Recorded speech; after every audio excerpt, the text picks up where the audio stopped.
Evo, zahvaljujemo gospodinu Madu na ovom kritičkom osvrtu. Evo, već smo saznali da gospodin Dinko nije samo slikar, on je i ljubitelj poezije, što više, umjetnik u pravom smislu te riječi, slikar i pjesnik. Ponukan oslikanom poezijom na internetskim stranicama svojim slikama pridodaje poeziju koju sam piše i kao takvu je objavljuje. Prima mnogobrojne kritike, ali i mnogo više pohvala. Ali o Dinkovoj poeziji govorit ćemo, nadam se, uskoro.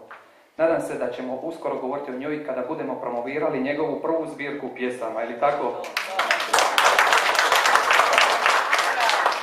A sada bismo zamolili eto i samoga autora, gospodina Dinka Bekavca, da se prigodno obrati svojim gostima. Izvolite.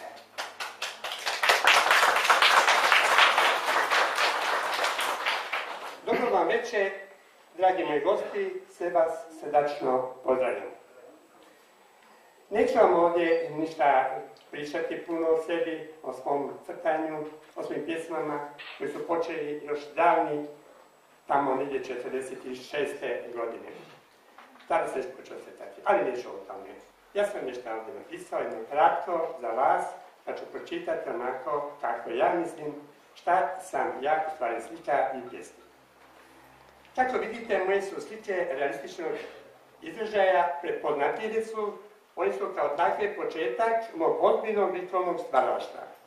Moje buduće likovno stvaralaštvo vjerojatno će biti obilježeno nekim novim, drugačijim izražajem.